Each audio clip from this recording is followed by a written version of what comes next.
101 Dalmatians. Read the story along with me and find out what happens. You will know when it's time to turn the page when you hear this sound.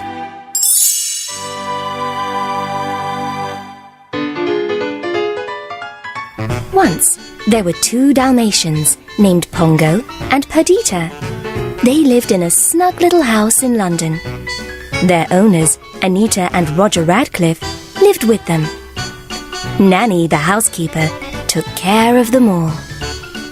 Roger was a songwriter. He spent hours playing the piano and writing songs. One day, Pongo received some wonderful news.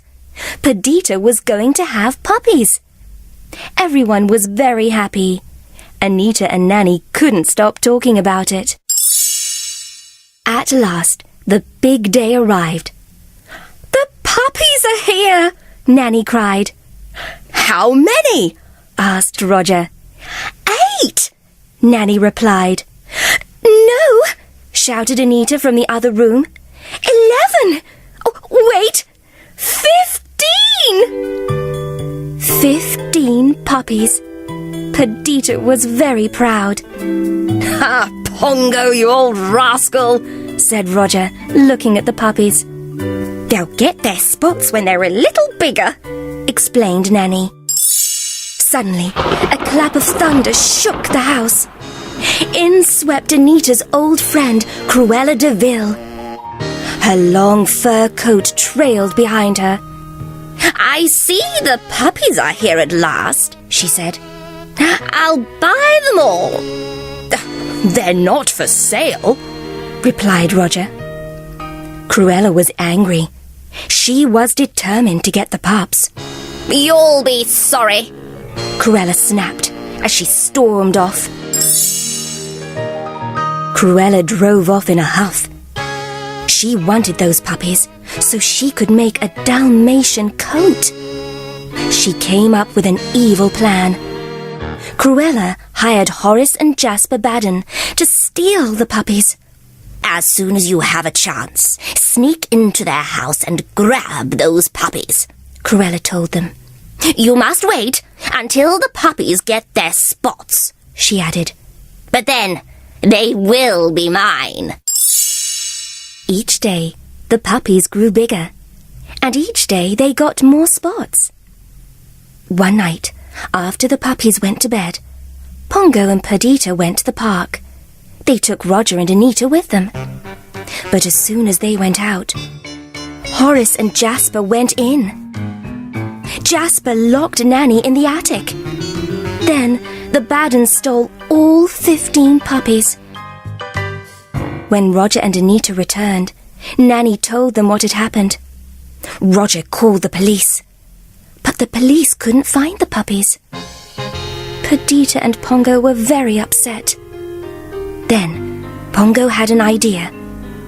"Let's try the Twilight bark," he said. "It's our only hope."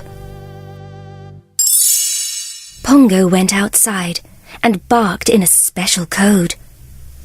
"Yap and yip and yelp, yelp, yelp. 15 puppies need your help. Calling all hounds, yippers and yappers. Please help us find their cruel kidnappers." The message passed from dog to dog. It woke up Towser, a bloodhound who lived way out in the country. "A message from the city," Towser explained to Lucy the goose. "An important one, too. I'd better tell the folks on the farm." Old Towser's barking woke up a cat named Sergeant Tibbs. Tibbs told Captain, a horse, to wake up Colonel, the sheepdog. The Colonel pricked up his ears. "Oh, 15 spotted puddles were stolen?" "I think that's puppies, sir," said Sergeant Tibbs. Tibbs remembered hearing some barking at the old De Vil place. "Oh, nonsense! That house has been empty for years," said the Colonel. "Not any longer," Captain said. "There's smoke rising from the chimney." "Oh, then we'd better investigate, Tibbs," barked the Colonel. They went to the old house. Sergeant Tibbs slipped into the house. What a surprise! He saw 99 Dalmatian puppies. 15 of them were huddled in front of the TV. "Those must be the ones," Tibbs said. He raced back to tell the others. The Colonel sent a message. Dog by dog, the message was passed from the country to the city. "Listen, Purdy," said Pongo. "It's the Great Dane. He has an answer for us." The 2 Dalmatians raced to meet the big dog. The Great Dane told them where Sergeant, Colonel, and Captain had found the puppies. "We must go at once," cried Perdita. When they reached the country, Sergeant Tibbs and the Colonel were waiting for them. They sneaked into the old house. "What does Cruella want with all these puppies?" they heard Jasper ask. "She says she's going to make them into a coat," Horace answered. "A dogskin coat?" cried Perdita. "How cruel!" Perdita counted the puppies. "There are 99 puppies here," she said. "We must take them all home with us," Pongo said. "Let's go." Sergeant Tibbs led the way. Horace and Jasper didn't see them leave. They were too busy watching TV. The Dalmatians followed Tibbs to the barn, but they weren't safe yet. Finally, Horace and Jasper noticed the puppies were gone. The bad uns followed the dog's tracks in the snow. "Here they come!" shouted Tibbs. "We'll hold them off," Captain told Pongo. The Dalmatians escaped out the back door, and Captain gave the bad uns a swift kick in the backside when they came through the front door. Pongo and Perdita led the puppies through a snowstorm. Suddenly, Pongo heard a car. "Quick, hide!" he urged. The dogs hid under a bridge. Luckily, Horace and Jasper didn't see them. All the puppies were tired and hungry. "My nose is froze," whimpered Lucky. Just then, Pongo heard a friendly bark. "Follow me," said a collie. "I have a place for you to stay." The collie led them to a warm barn. Some friendly cows gave the puppies plenty of milk to drink. Soon, 99 puppies were fast asleep in the hay.